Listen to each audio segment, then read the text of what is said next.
Let me move on. Think about yourself. What do you think about the difference between vision, philosophy, and style? You have to bring them together. Okay.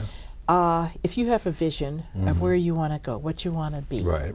and what you want to do, then you have to develop a plan to do that based on your philosophy, what you believe in, your morals. And I'm a people person, and I think you help as many people as you can.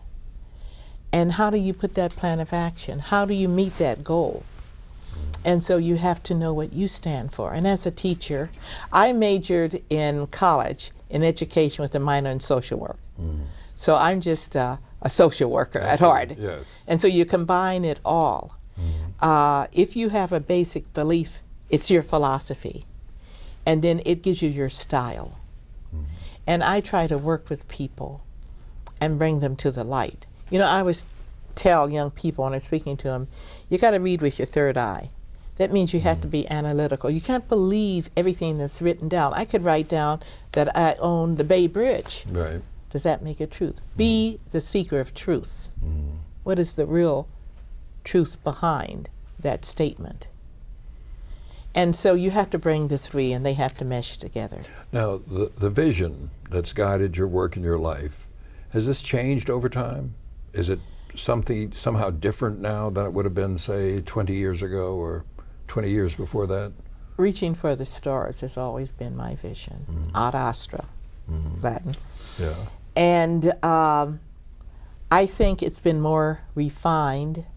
I have more focus. I'm working on the federal level now, and my focus is what the federal government ought to be doing to serve the states, and what does the state do to serve its people. We have states' rights.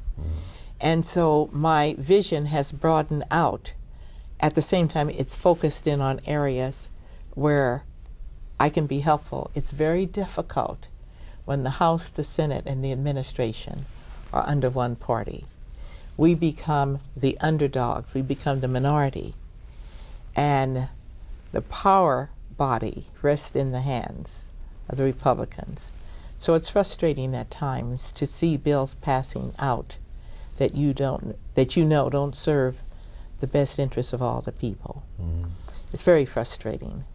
But we work where we can.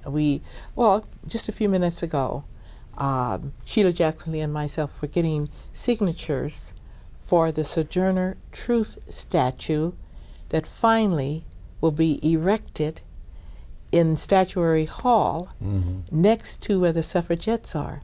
Ain't I a woman? And we've been fighting for years. That was a dream of C. Dolores Tucker, who just passed, is to get that statue in there. And so we're following through. This is her legacy, and it's ours too. And I went around and got maybe 2 pages of signatures, maybe 60 signatures in 10 minutes. Because when I said Sojourner Truth, who sojourned, her name was Isabel, and God gave her a vision that she should travel and spread the word. And her famous speech, Ain't I a woman? Yeah. And so I took, where do we sign? Right here. Got those signatures. So, you know, you have a dream, you have a goal. You got to work your plan. You know, you can't just dream it. You got to get up out of bed and do something. And I teach my nieces, I don't have any children. I teach my nieces and nephews, you got a problem? Well, let's not spend our time in the problem. What's your solution? What are we going to do? Where do we go next? As soon as that problem comes, you got to start thinking about what you're going to do about it. And I push them that way. So, and I make my staff. I said, okay, how are we going to go about addressing that? So you have to have a plan. You have to work your plan. It shouldn't be just a dream. No. You got to have action. And so that's what I've combined. I'm a worker.